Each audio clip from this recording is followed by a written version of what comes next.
Chapter 54, Special Assignment. Operation RAFE. Score sheet. Rules broken, 86. Rules to go, 26. Points, 910,000. Lives remaining, 1. Careful. I was getting close.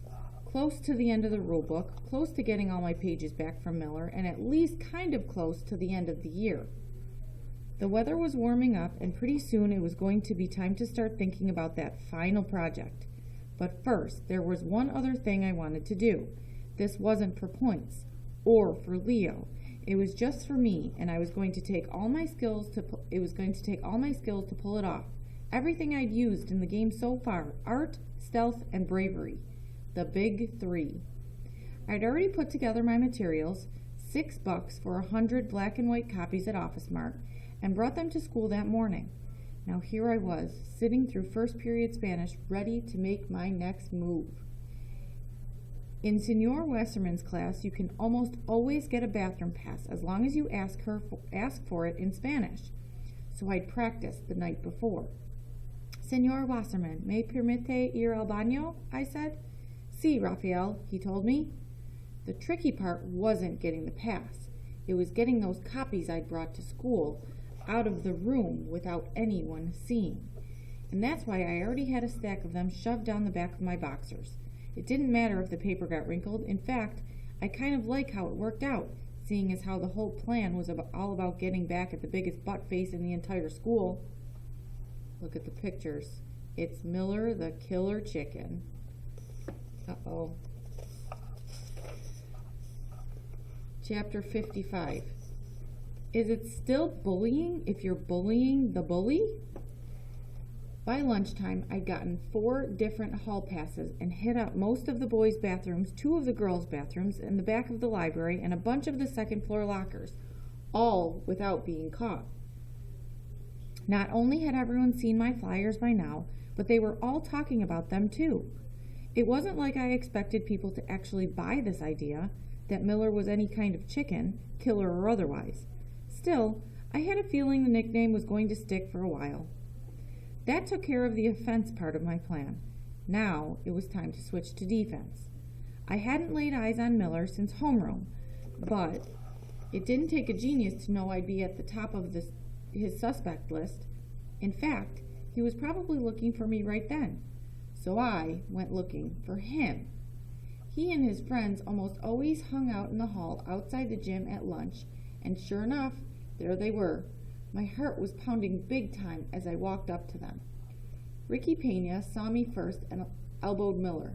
When Miller turned around, I could see one of my flyers crumpled up in his hand, not to mention the murder in his eyes. He came right for me. I didn't do it, I said. He grabbed me by the shirt anyway, but I kept talking. I just want to, I've got $15, I told him. This was the weird part with me and Miller. We both hated each other. But even more than that, he wanted my money and I wanted my notebook back. Neither of us had said anything about it to Stricker, even when we both got suspended. It was like middle school mafia or something. Miller looked at me for a long time, like he was trying to decide what to do with me. Then he let go of my shirt. All right, he said. 3rd floor bathroom, 5 minutes. 5 minutes, I said, and walked away, but my heart was still going just as fast as before. This was only half over. Was it 5 minutes until I pulled this off? Or 5 minutes to live? Chapter 56. 10 pages and a lie. Don't go in that bathroom. Is that what you're thinking right now? I know. What kind of idiot would let himself get cornered like that? I guess the answer is a desperate one. I went straight up to the 3rd floor and waited in the hall to make sure Miller came alone. When he got there, I followed him inside, and we both checked the stalls before either of us said anything. Then Miller turned on me and held out his hand. Money, he said. As soon as I gave it to him, he grabbed me and twisted my arm around my back. You think I'm stupid? He said. He pulled that crumpled flyer out of his pocket and tried to shove it in my mouth. You are so dead for this. I told you I didn't do it, I said, turning my head away. My arm hurt, but nothing was broken. Yet. Don't give me that. You draw all the time. It's all over that stupid little notebook of yours, he said. Did you look at my pictures? I said.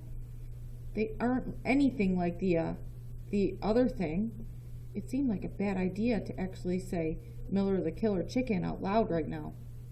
You could have faked it, Miller said. He twisted my arm some more, and I tried not to yell out. You could have drawn different or whatever. Miller, seriously, I said. I've spent half the year trying to get my stuff back from you. Do you really think I'd blow it on something as stupid as this?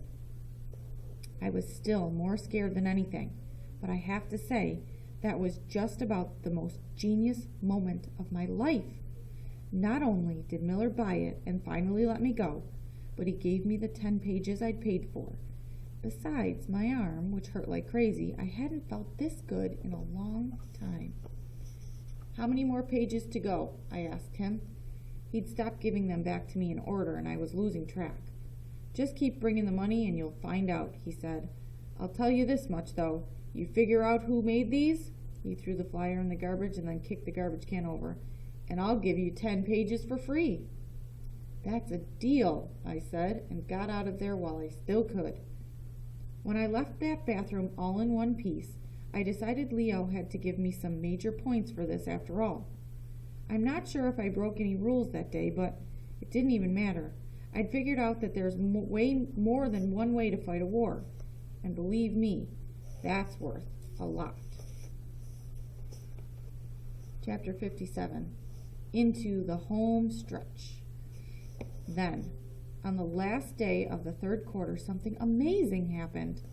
I'd been selling Zoom out of my locker, slowly but surely so I wouldn't get caught, and when I told Miller I was ready to buy some more pages, he admitted there were only 9 left.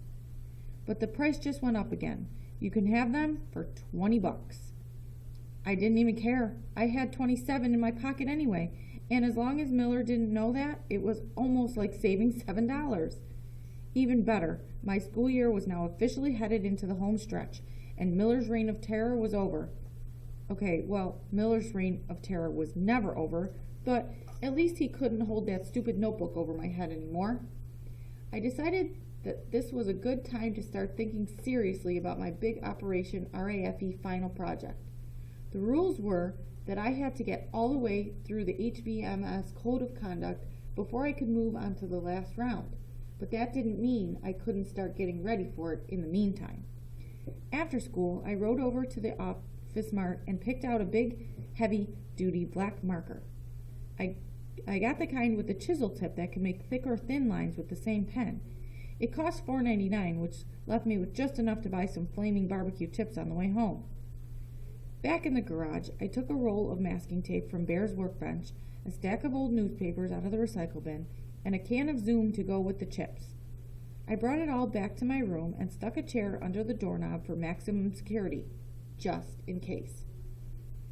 Next, I used this tape to put a triple layer of newspaper up on my wall so the marker wouldn't soak through when I pressed down. On top of that, I put a bunch of pages from the big sketchbook Miss Donatello gave me, all edge to edge so it was like a giant canvas. Now I was ready to start practicing. Leo sat in and gave me ideas the way he always does. Do it like this, he'd say, and try that, and put this over there, and get rid of that. It sounds kind of bossy when I write it down here, but trust me, we make a good team. The more I practiced with that marker, the better I got. And the better I got, the faster I got, which was just as important. Speed was going to be key when it came time for the real thing. I was starting to get excited too. As far as I was concerned, the end of Operation RAFE couldn't come fast enough. I could just see it now. Unforgettable, Principal Dwight. Rafe Cachadorian is a criminal and a genius, Ida Stricker. He's a total catch, Jeannie Galetto. Thumbs up from Leo the Silent.